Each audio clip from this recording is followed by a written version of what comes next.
C'est le Chat Podcast. Tous les jours, on capte les news. Les visages, les buzz, les secrets qui bougent. Du glamour, du vrai, du show. Les histoires du jour tout en haut. Bonjour à tous, c'est Myriam. Au programme d'aujourd'hui, Stromae et comment l'annulation de sa tournée lui aurait coûté près de 23 millions d'euros. Et puis surtout, pourquoi cette décision a marqué un véritable tournant dans sa carrière. Et puis Pierre-Jean Chalençon. Bark. Nouvelle polémique.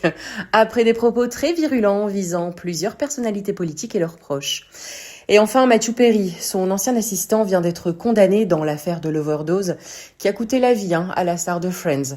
On fait un petit retour sur les révélations glaçantes du procès. Et bien sûr, en fin d'épisode, ne manquez pas votre séquence People Express, un condensé des News People qu'il ne fallait pas rater. Installez-vous confortablement, on a pas mal de choses à se raconter aujourd'hui. Aujourd'hui, j'avais envie qu'on parle de Stromae, parce que quand on pense à lui, on pense aux tubes, aux clips incroyables, aux concerts gigantesques, aux salles pleines à craquer. On pense au succès. Et justement, France 4 lui consacre toute une soirée avec plusieurs documentaires. Et en replongeant dans son parcours, je suis retombée sur une histoire que beaucoup de gens ont un peu oubliée, mais qui reste quand même assez hallucinante. Peut-être vous vous souvenez du Multitude Tour. À l'époque, tout semblait parfaitement roulé pour lui. Son album Multitude cartonnait, les critiques étaient excellentes, les fans étaient au rendez-vous, les salles étaient remplies. C'était le grand retour de Stromae après plusieurs années d'absence quand même. Et quand on connaît son histoire, son rapport à la scène, sa façon de construire ses spectacles, on sentait qu'il était heureux de retrouver le public. Mais encore une fois, et ça c'est quelque chose qui revient souvent quand on parle de Stromae, son corps lui a rappelé qu'il avait des limites. Et ça, quand on parle d'un artiste qui a toujours tout donné, l'impression de tout maîtriser, c'est un peu fou. Ses clips sont millimétrés, ses interviews sont réfléchies, ses performances sont impeccables. On a presque l'impression qu'il ne laisse jamais rien au hasard.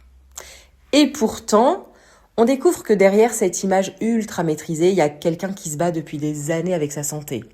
Souvenez-vous, déjà en 2015, il avait dû ralentir brutalement après de graves effets secondaires liés à un traitement contre le paludisme. À l'époque, il avait quasiment disparu de la circulation pendant plusieurs années. Et quand il est revenu justement avec Multitude, beaucoup de gens ont vu ça comme une renaissance, comme si le pire était enfin derrière lui. Sauf qu'en mars 2023, les premiers signaux d'alerte commencent à apparaître. 3 concerts sont annulés au dernier moment. Les équipes parlent de repos, d'un besoin de récupérer. Et là, je pense que comme beaucoup de monde, les fans se sont dit « Bon, il va se reposer quelques jours, il va revenir. » Classique. Sauf que quelques semaines plus tard, énorme coup de tonnerre. Stromae publie un message. Et là, il explique qu'il ne peut plus continuer, qu'il doit écouter ses limites, qu'il n'est pas capable d'assurer la suite de la tournée. Et franchement, quand j'ai relu son message, il y a quelque chose qui me frappe encore aujourd'hui. Alors, il n'a pas essayé de faire semblant, il n'a pas essayé de sauver les apparences, il n'essaie pas de repousser encore un peu, il dit simplement « je ne peux plus ». On parle d'un artiste qui avait quasiment gagné la loterie du spectacle vivant à ce moment-là. Toutes les cases étaient cochées. Le succès, l'argent, les fans, les salles complètes, tout. Malgré ça, il a appuyé sur pause, enfin sur arrêt même, parce que c'était pas 3 dates, c'était pas 10 dates, c'était quasiment la moitié de la tournée. Sur 91 concerts prévus, si vous voulez, il en restait encore 46 à assurer. Quand on réalise ce que ça représente, c'est énorme. Et là, aujourd'hui, sont tombés les chiffres dans les News People et franchement, ils donnent un peu le vertige. Selon plusieurs estimations relayées en Belgique, l'annulation du reste de la tournée aurait représenté environ 23 millions d'euros de manque à gagner. 23 millions. Je crois qu'on a du mal à visualiser ce chiffre parce que quand on entend 23 millions, ça ressemble presque à un chiffre abstrait. Mais quand on le ramène à la réalité, c'est quand même gigantesque. Bon, il y en a certains qui vont se dire « Ouais, bon, Stromae est riche. » Bon, certes. Mais je trouve que c'est même pas la question parce que combien de personnes seraient capables de renoncer à une telle somme pour préserver leur santé? Sérieusement. Déjà, quand on est malade, beaucoup de gens continuent à travailler malgré tout parce qu'ils ont peur de perdre leur salaire. Alors imaginez devoir renoncer à plusieurs millions. Je pense que ça montre à quel point la situation devait être sérieuse. Stromae ne touchait pas un seul cachet de chanteur, vous savez. Il était coproducteur du spectacle. Donc il gagnait sur plusieurs niveaux, sur les concerts, sur la production et sur toute l'organisation du show. Autrement dit, quand la tournée s'arrête, eh bien, les pertes s'accumulent très vite. Et pendant ce temps-là, en parallèle, les dépenses continuent. Les billets doivent être remboursés, les équipes doivent être payées, les techniciens aussi, les musiciens, les réservations de salles ont déjà été faites. Les campagnes de com ont déjà été lancées. Les transports, par exemple, ont déjà été organisés. Bref, l'argent continue de sortir alors que les concerts, eux, ne rentrent plus rien. Et là où l'histoire devient encore plus incroyable, c'est qu'il semblerait que la tournée n'était pas couverte par une assurance capable de prendre en charge un arrêt aussi massif. Bon, alors attention, ça reste une information relayée par plusieurs médias belges, mais si c'est effectivement le cas, ça veut dire qu'une partie importante de la facture aurait été absorbée directement par les producteurs. Et Stromae en faisait partie. J'ai regardé ça avec un peu de recul, et ce qui marque le plus, c'est même pas la somme, c'est pas les 23 millions, c'est pas les salles annulées, c'est pas les remboursements, c'est que le fait, encore une fois, que Stromae a choisi sa santé plutôt que sa carrière. Et dans le monde du spectacle, où tout le monde est constamment poussé à faire plus, à produire plus, à apparaître plus, à gagner plus, c'est pas une décision si fréquente quand même. Parce que des artistes qui continuent, alors qu'ils sont épuisés, il y en a énormément. Des artistes qui craquent publiquement après avoir trop tiré sur la corde, il y en a aussi. Et lui, il a préféré s'arrêter avant. Et honnêtement, quand on voit tout ce qu'il a déjà traversé au cours de sa carrière, je pense que ses fans préfèrent largement le voir vivant, en bonne santé, discret pendant quelques années, plutôt que de le voir se détruire pour assurer quelques concerts en plus. Même si ça lui a coûté une fortune. Bon, Pierre-Jean Chalençon, on en parle ou pas ? Rien que de prononcer son prénom, j'ai la nausée. C'est le gars qui a réussi l'exploit de créer une polémique à chaque fois qu'il ouvre la bouche. Là encore, il a remis une pièce dans la machine. Il était l'invité d'un média indépendant et il s'est lancé dans une tirade contre plusieurs anciens présidents de la République, mais surtout contre leurs épouses. Et là encore, le niveau était quand même assez lunaire. Alors je vous explique. Au début, il s'en prend à Emmanuel Macron en laissant entendre qu'il n'aurait pas toujours l'air dans son état normal. Bon, déjà, ça démarre fort, mais visiblement, c'était que l'échauffement. Parce qu'ensuite, il a décidé de parler de Nicolas Sarkozy et surtout de Carla Bruni. Et là, franchement, on se demande parfois s'il pourrait pas avoir quelqu'un dans son entourage qui lui dit « Pierre-Jean, là, tu pourrais fermer ta gueule ». Il se lance dans des insinuations sur Carla Bruni avant de sortir une phrase extrêmement agressive que je ne répéterai pas. D'ailleurs, c'est en train de tourner partout sur les réseaux sociaux. Et honnêtement, quand on entend ça, on se dit « Mais pourquoi, en fait ? Quel est l'objectif ? Est-ce que c'est de faire parler de lui ? Parce que si c'est le cas, mission accomplie. » Oh, on n'est plus du tout sur du Napoléon, vous l'aurez compris, on parle plus d'histoire, on parle plus de collection. On parle uniquement d'une nouvelle sortie complètement excessive et inutile. Pierre-Jean Chalençon, c'est même plus surprenant en vérité de l'entendre dire ce genre de débilité. On a l'impression que tous les 6 mois, il y a un nouvel épisode et on laisse faire. Vous vous souvenez du scandale des dîners clandestins pendant le Covid ? Déjà à l'époque, tout le monde parlait de lui. Puis il y a eu les attaques contre Brigitte Macron, puis les insultes contre Lynn Renaud, puis les clashs à répétition avec différentes personnalités, et puis sur un fond de racisme aussi. Et à chaque fois, on se dit « Bon, cette voix, ça va peut-être le calmer ». Non. En fait, c'est devenu sa marque de fabrique.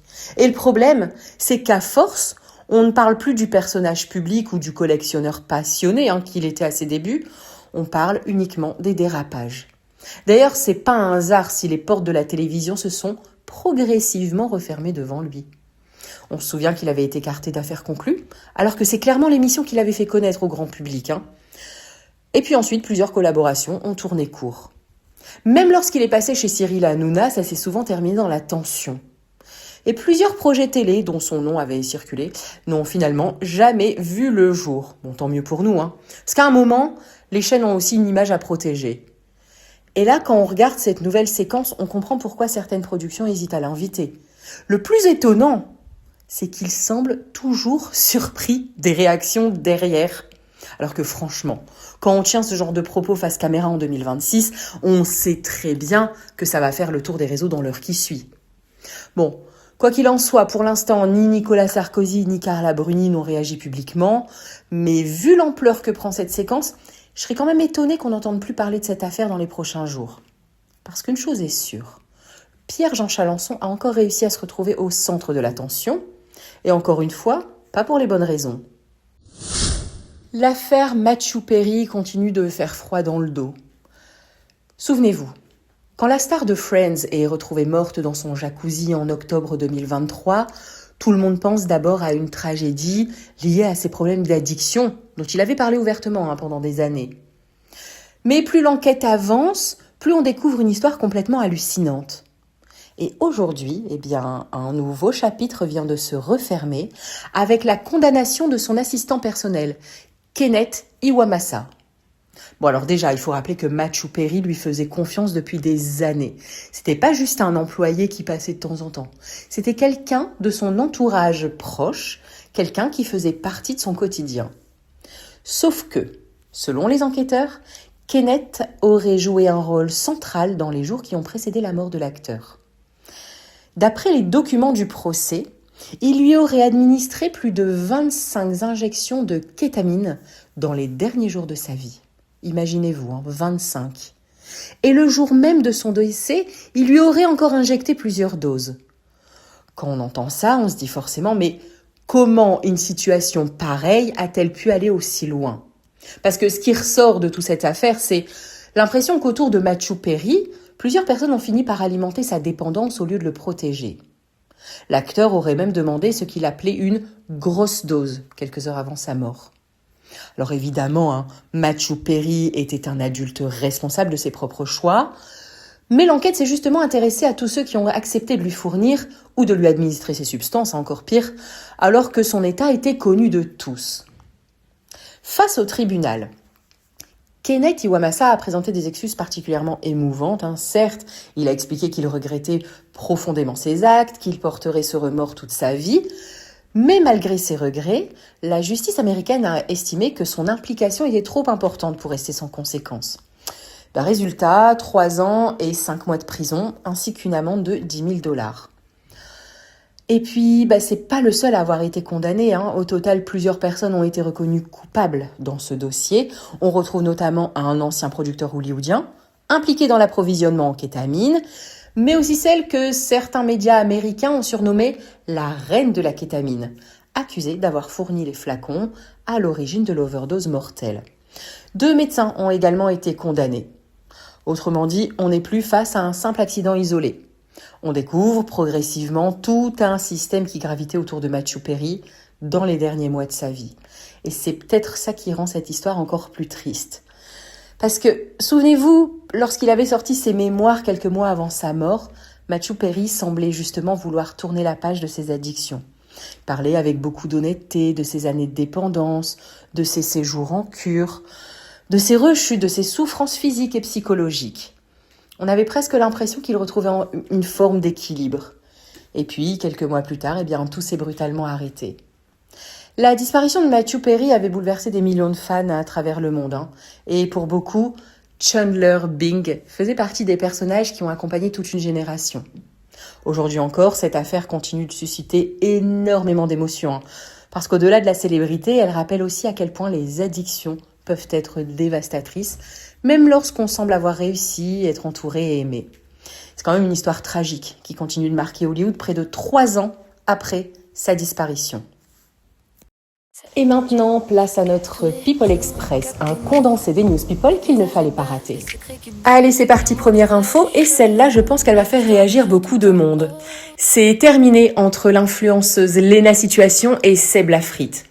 Bon alors, officiellement, aucun des deux n'avait vraiment pris la parole jusqu'à présent, mais les indices s'accumulaient depuis plusieurs semaines quand même. Plus de photos ensemble, plus d'apparitions à deux, plus de petites interactions que les abonnés avaient l'habitude de voir. Et puis surtout, les fans ont remarqué qu'ils s'étaient désabonnés mutuellement sur Instagram. Et là, généralement, c'est jamais très bon signe. Et puis c'est finalement Seb Lafrite qui a confirmé, sans vraiment confirmer en fait. Lors d'une apparition à Cannes, pour son documentaire 30, il avait évoqué une rupture amoureuse vécue avant ses 30 ans, qui lui avait appris à laisser partir certaines personnes. Bon, autrement dit, le message était quand même assez clair. Ça fait un peu bizarre parce qu'il formait l'un des couples les plus solides, mais aussi le plus discret des réseaux sociaux français. Pas de buzz, pas de clash, pas de drama permanent. Comme quoi, même quand tout semble parfait sur Instagram, la réalité peut être différente. Deuxième info, Sandra Sisley a décidé de parler d'un sujet extrêmement personnel. Vous l'avez peut-être vu récemment sur Instagram avec le visage couvert de bandages après une importante opération chirurgicale. Beaucoup d'internautes se demandaient ce qui s'était passé. Eh bien, elle a finalement expliqué que cette intervention était liée aux séquelles d'une ancienne addiction à la cocaïne. Bon, honnêtement, faut reconnaître que son témoignage est particulièrement fort quand même, parce qu'elle cherchait pas à faire du buzz ou à attirer l'attention sur elle. Son objectif était surtout d'alerter. Elle a expliqué que des années après avoir tourné la page de cette addiction, son corps continue encore aujourd'hui à subir certaines conséquences physiques. C'est un témoignage très rare, très brut aussi, et qui rappelle qu'une addiction peut laisser des traces bien longtemps après l'arrêt des consommations. D'ailleurs, si vous voulez voir les images et sa prise de parole complète, la séquence est disponible sur l'Instagram de Celeb Chat Podcast. Et enfin, on termine cet épisode avec une bonne nouvelle pour les fans de Céline Dion. Bon, franchement, c'est la folie, Vous vous souvenez ? L'annonce de son grand retour à Paris, après plusieurs années d'absence. Les billets se sont arrachés à une vitesse complètement folle.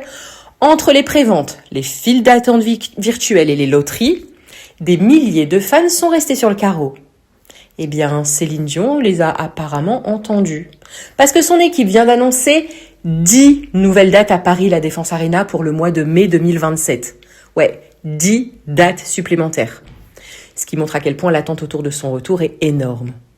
Et honnêtement, après tout ce qu'elle a traversé ces dernières années avec sa maladie, voir un tel enthousiasme du public, ça doit être particulièrement émouvant pour elle. Comme quoi, 6 ans d'absence n'ont absolument rien changé. La Céline Mania est toujours bien là. Merci d'avoir suivi le rendez-vous. Demain, on revient toujours pour vous. Même vibe, même feu, même éclat. On se retrouve demain.